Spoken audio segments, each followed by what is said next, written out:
The expectations are not high for Virginia Tech this year.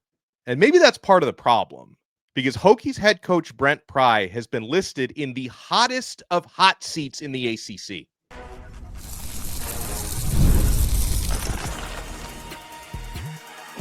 You are Locked On ACC, your daily podcast on the Atlantic Coast Conference.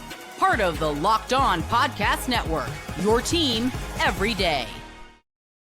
There's chatter around the industry that, this season into the end of the season could be higher than usual amounts of head coach turnover in college football. So the ACC will not be immune to that. And thank you so much to the everydayers for making Locked On ACC your first listen. We're available free wherever you get your podcasts. We're free on YouTube. We're part of the Locked On Podcast Network, your team every day. Today's episode is brought to you by Gametime. Download the Gametime app, create your account, and use code LOCKEDONCollege for $20 off your first purchase. On this episode, for some reason, NC State has been criticized, I think in kind of a ridiculous way, by a certain national analyst. Is he right? We will discuss. But we have to talk about ACC coaches on the hot seat. He is Kenton Gibbs, former NC State defensive lineman and co-host of Locked On Wolfpack. I am Alex Donno, host of Locked On Canes. All right, so KG, CBS Sports has done their hot seat rankings for all 17 ACC football coaches, and they have at the top of their list Brent Pry from Virginia Tech, who is heading into his fourth year as the head coach in Blacksburg.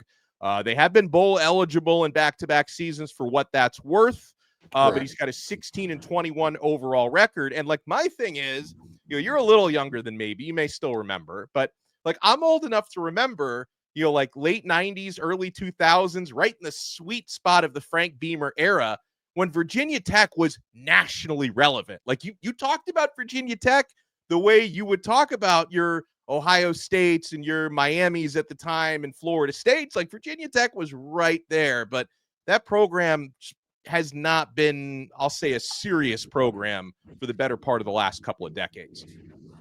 I look at this and I say to myself, his seat should be high, not just because of the expectations of Virginia Tech, but also if you expect to be competitive, how long can you trot out the same coach to not get the results that you're looking for? I can understand if you're a program that has a floor that is in the basement, where you are perpetually, hey, this is who you are. This is your lot in the world. With all due respect, they're rivals in Charlottesville. Virginia, that's kind of who they've been. That is kind of their lot in the world.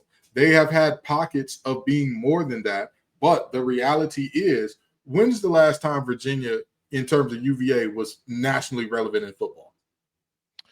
Oh, 03, 04, those times. Maybe a little bit into the Mike London era. It's been a long time. It's been probably as long, if not longer, than Virginia Tech. But that's my point exactly, right? Yeah. And if you go back before that and say, okay, well, when was the last time they were relevant before that? Now you're really digging in your archives and saying, well, when is it? And I say all that not to, dig at UVA, but I say that to say the expectations of what makes your seat hot or not is partially based on your program's history. And your program's history just kind of dictates where you are now. You cannot ignore that. And so for Pry, we are looking at a situation where you fit the description of a Virginia Tech coach. You're a little odd, a defensive guy, not the flash and all that. We don't need the sizzle. Just give us the steak. But the problem is the steak ain't steaking. They're expecting a steak the size of their back that's of high quality. You're giving them a $2 Walmart steak. That's the problem that we're seeing right now with Pry. That is a blue collar program. I remember growing up thinking to myself, man, if Michigan don't want me, I'll go play for Virginia Tech and I'll get the lunch pail a couple of weeks in a row. That was the type of stuff that defensive players thought about when it came to Virginia Tech. So obviously not producing at a high level there, the seat should be hot. And that's a good thing if I'm Virginia Tech, if I'm the Hokie favorite. Well, my thing about Brent Pry is he seems like an okay football coach. So, and I'm not saying Virginia Tech needs to keep him employed forever. I get it. If you're not getting results, you need to try to find somebody who can produce results. But you're talking about a program that really had only ever been relevant under one coach, and that was Frank Beamer, who was there for a quarter of a century. That one coach made them relevant, had them relevant for a while. But even Frank Beamer became irrelevant with that program as college football evolved around Virginia Tech, and they didn't evolve with it. So my thing is, I mean, if you're going to potentially move on from Brent Pry after this past season, I mean, how great were things under the last couple of coaches, J.C. Price, Justin Fuente? Like, it's not like anybody else has brought that program closer to relevancy since Frank Beamer had them there. So if you're going to move on from Brent Pry, is Virginia Tech going to become more serious when it comes to really investing in NIL and now revenue sharing? Because I've never heard of Virginia Tech being very active in that stuff over the past 5 years since NIL has been a thing. Like, I don't feel like they're, you know, a big ambitious athletic program at this point. Maybe you can correct me if I'm wrong on that, but I haven't really felt as though, you know, the idea would be, hey, if we're going to get rid of Brent Pry, we're going to find like an actually really relevant, superior coach, and we're going to invest more money and more resources into our program. I hope they do that. I don't disagree with you at all there. The only thing I will correct you on is J.C. Price was never their full-time head coach. He's one of my favorite assistants. He was the interim? Yeah, he was the interim after Fuentes. And I love me some J.C. Price. People thought he was going to be the head coach going forward after Fuentes got fired. But like you said, there are problems there. Like, let's just be real, right? You talk about what made Virginia Tech relevant during that time. We all know the DMV and Virginia as a whole is a recruiting hotbed, right? You talk about the Newport News area and all that, the Virginia Beach area and all that.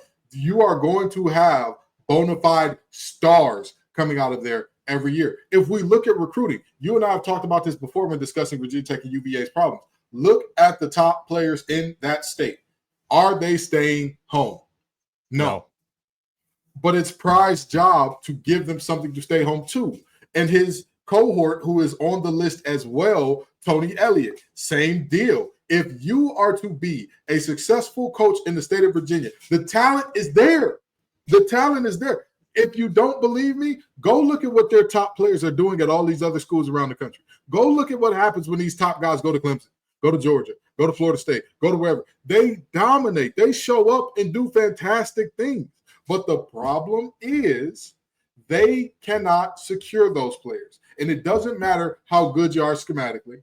It doesn't matter how good you are at getting folks prepared. We talked about that with Georgia Tech in terms of them being a phenomenal team when it comes to getting their guys prepared. At some point in time, it comes down to, I've got one big angry man, you've got one big angry man. Whose big angry man is bigger and angrier?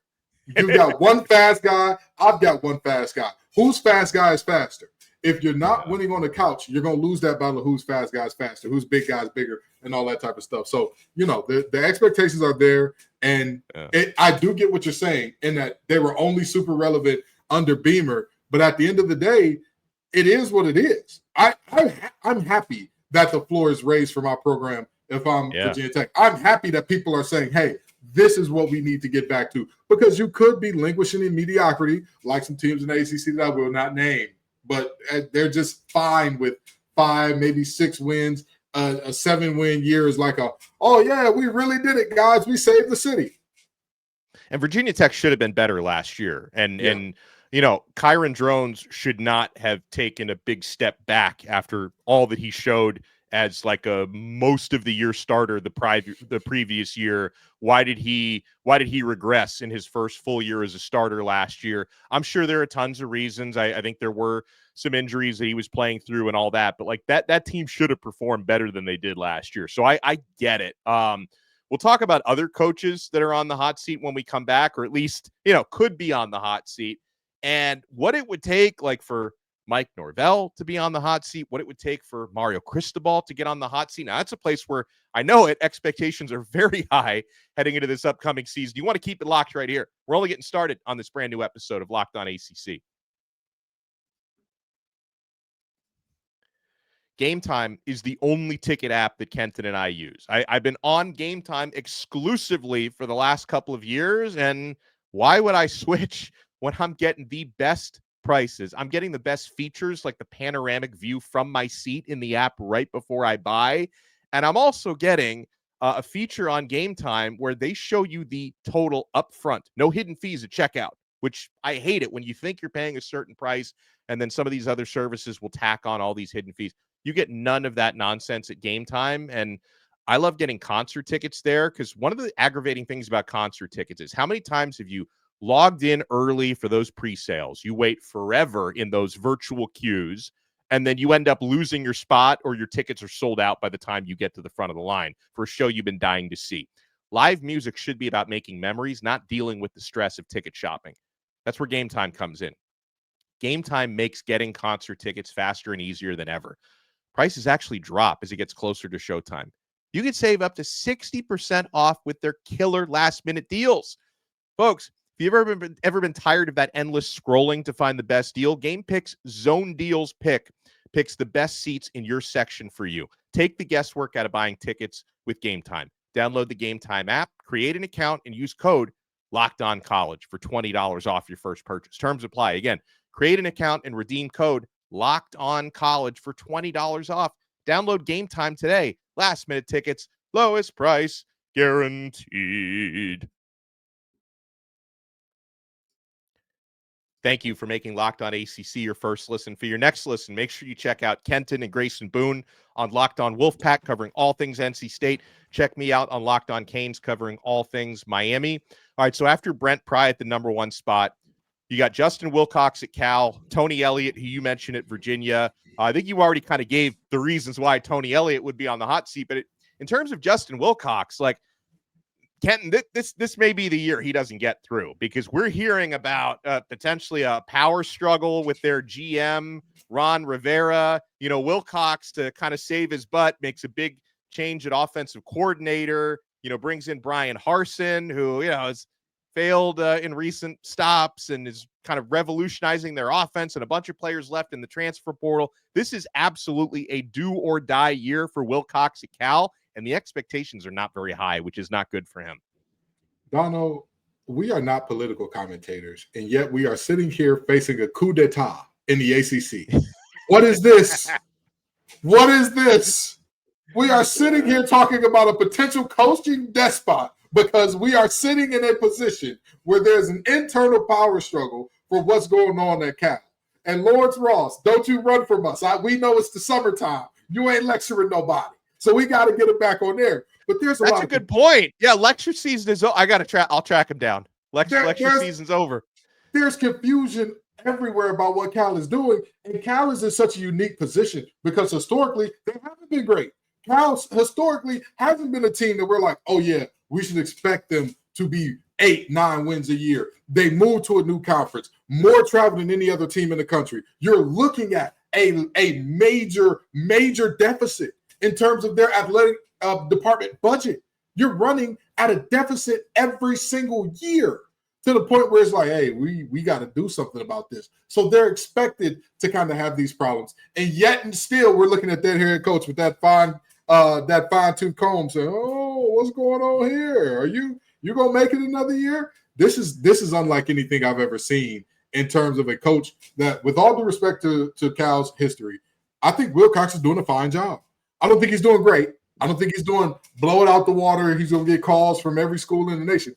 But for what he is ushering Cal through, there are a million worse ways to do it. If you don't believe me, look at your rivals over there in Palo Alto.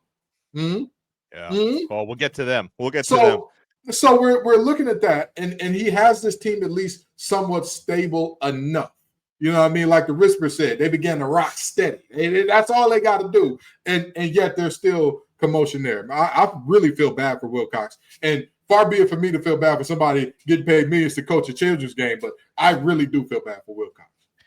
Now, someone they have at number 4 on the list, and I think he would be higher on this list if not for the actual financial challenges that make it almost impossible to fire him this year, and that's Mike Norvell at Florida State. Now, there's a scenario where he could turn things around, so to speak. Like, I don't think Florida State, I mean, maybe the Florida State fans would feel differently. I don't expect them to win like 10 games this year, but if they win 7 or 8 games this year, that's a big improvement from 2-10 last year. So you can spin that. Like, you can spin that into, look, Norvell is picking the program back up. But at a program like Florida State, the idea that you go 2-10, which hadn't been done there, I think, since the 1970s, you go 2-10 and you keep your job.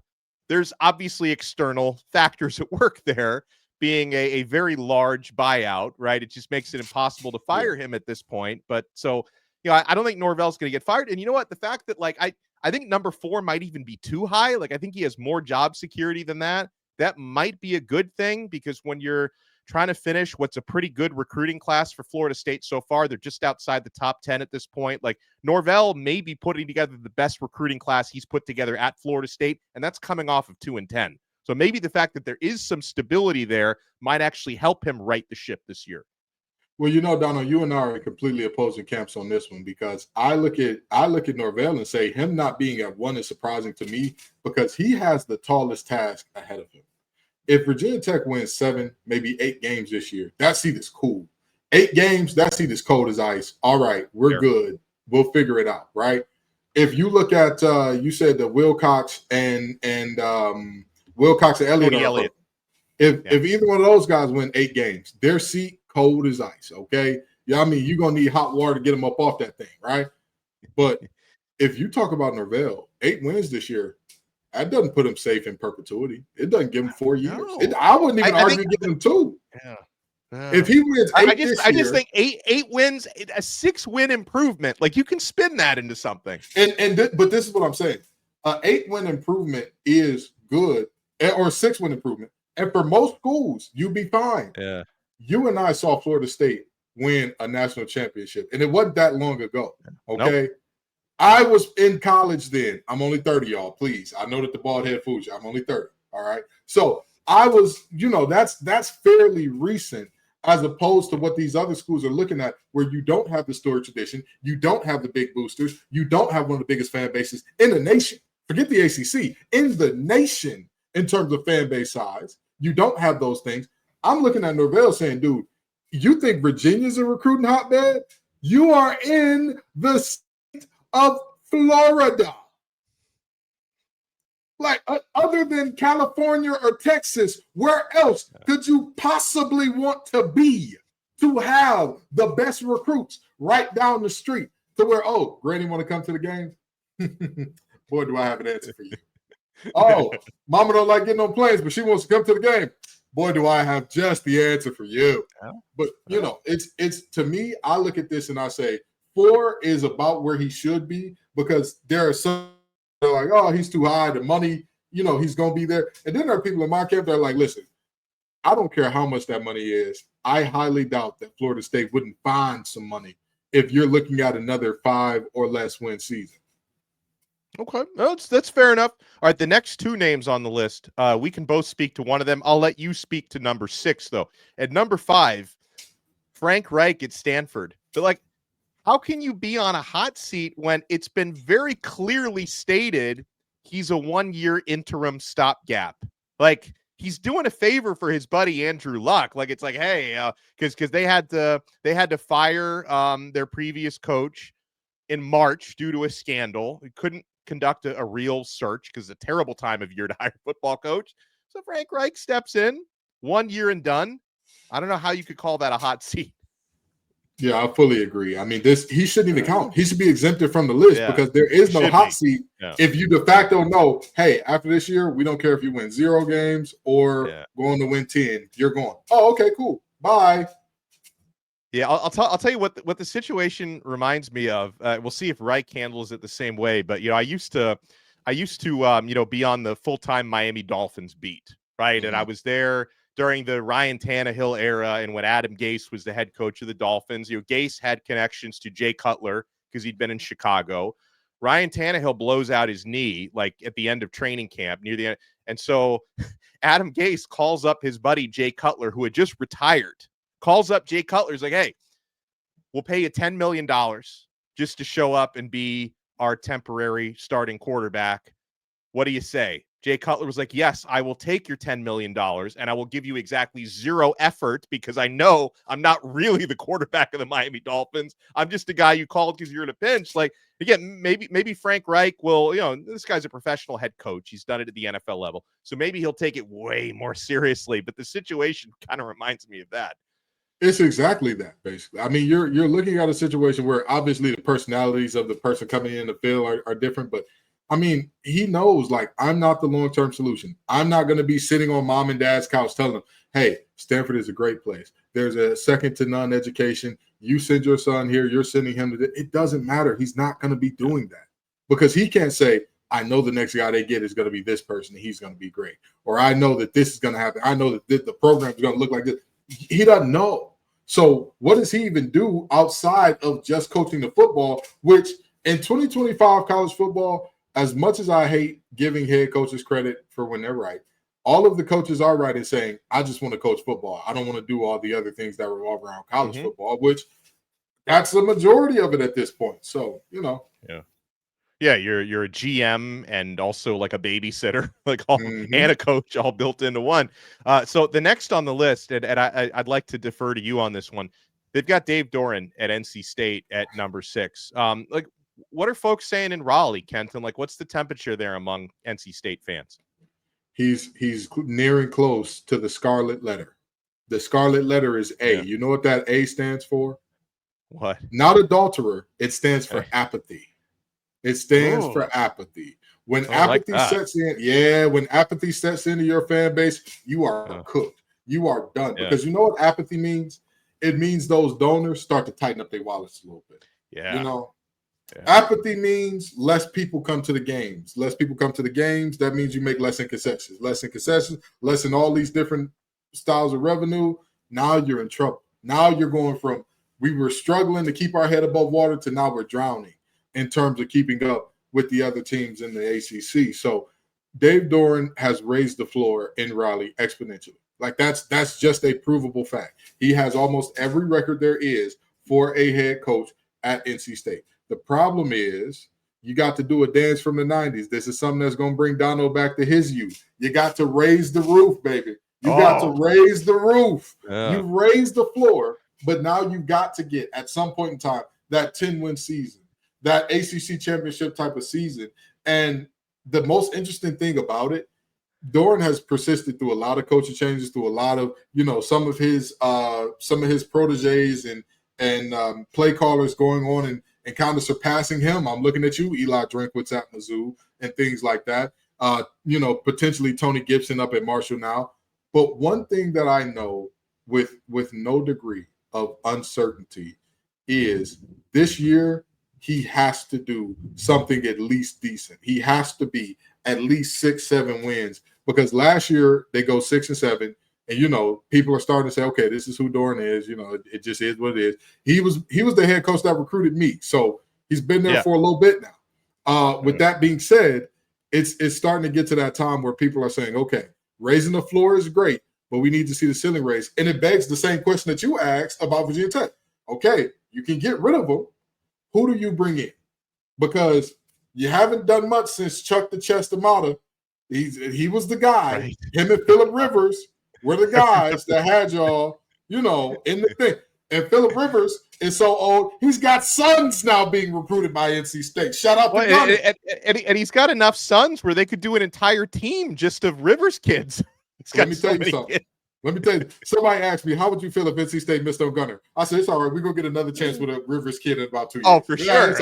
They're coming out of the woodwork. It's children of the core. You got plenty of them. But yeah, Dave. By the way, I was a big Chuck Amato and Phillip Rivers fan. I don't remember the exact year, but they pulled off, the two of them together pulled off an upset against a really good Florida State team back in the early 2000s. And I fell in love with Phillip Rivers, the gunslinger, and I supported him throughout his NFL career because of what he did to Florida State.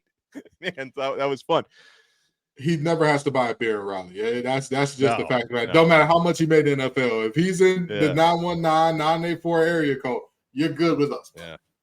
Yeah, that must have been circa 03, 02, something like that. Somewhere in that area. And by the way, you brought me back to my glory days with the raising the roof. I mean, I'd go to, like an 8th grade dance or 10th grade homecoming, and you could go right from in consecutive songs. You're doing the Macarena, and then you're doing the electric slide, and then you're raising the roof, and then just I was the lord of the dance back in those days. I had rhythm. You better tell you a spicy white baby. You ain't none of that casserole, no rhythm. You better tell him.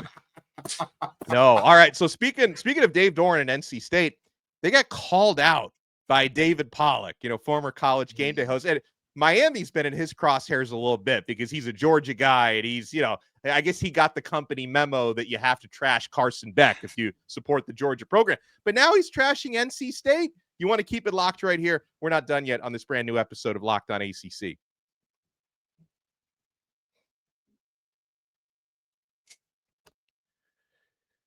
When I read this David Pollock quote about NC State, I had the same reaction that we had to seeing Frank Reich on the hot seat. It's like, wait, how is he on the hot seat when he's a one-year interim coach? So here's what David Pollock said about NC State. There's a very good chance they fall off a cliff, he said. They went 6-7 last year. Like, is there a cliff? And no disrespect, Kenton, but is there a cliff to fall off of when you were below 500 last season? Donno, you're 1,000% right. And here's the thing. In terms of his potential prediction for the season, I agree.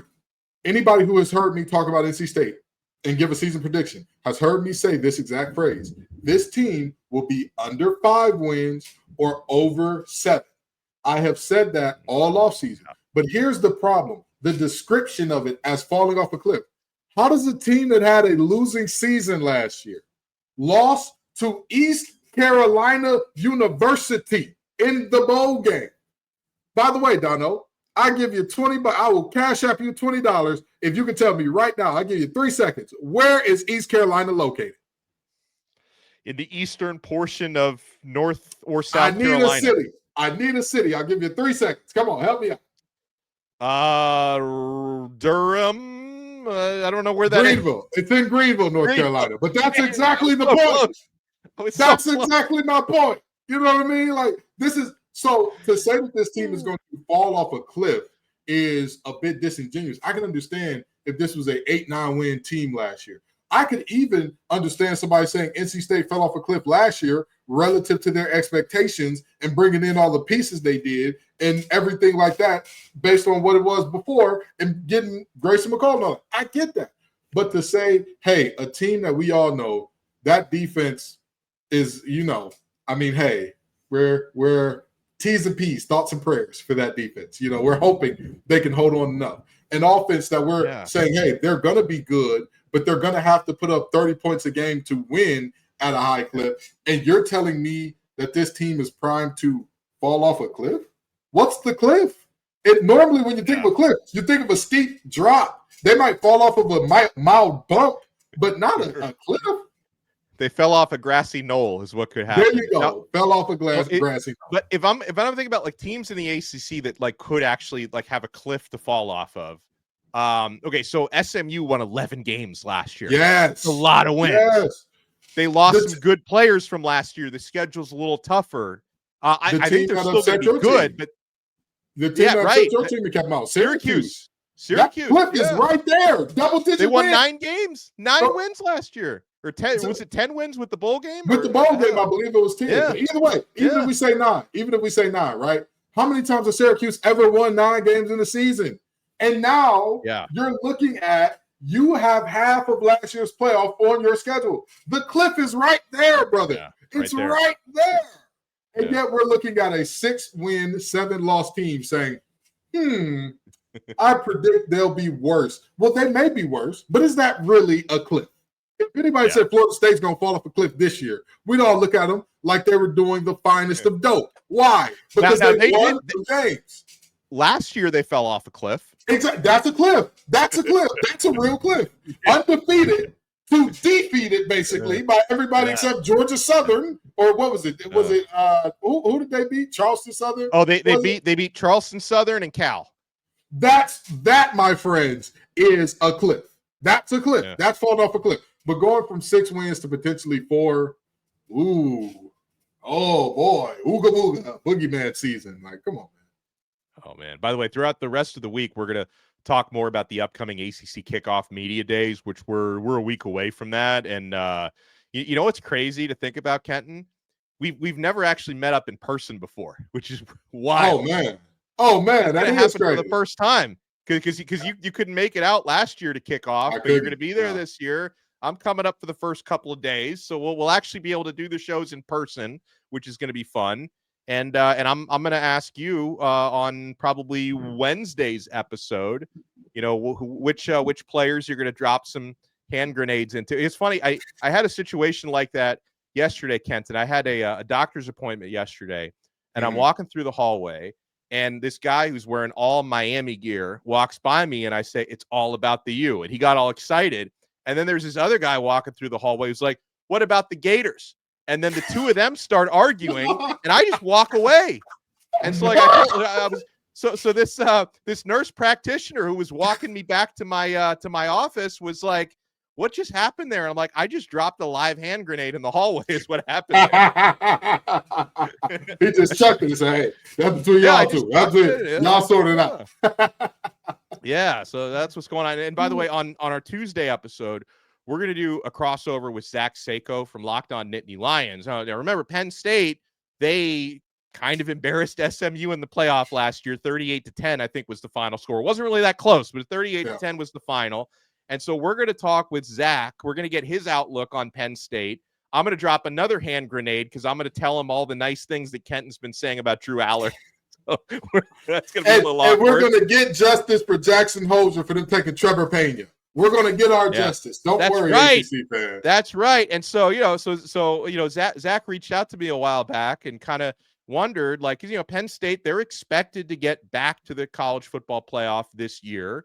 They beat an ACC team last year, like teams that they might face out of the ACC this year. So we're going to talk kind of ACC college football playoff outlook. We'll get the skinny on Penn State. So that'll be a fun crossover episode we'll have coming out tomorrow. So we'll talk to you guys then. He's Kenton Gibbs from Locked On Wolfpack. Follow him on X at TGIF_Kenton. I'm Alex Donno from Locked On Canes. Follow me at Alex Donno, and we'll talk to you tomorrow on another episode of Locked On ACC. We are part of the awesome Locked On Podcast Network, your team every day.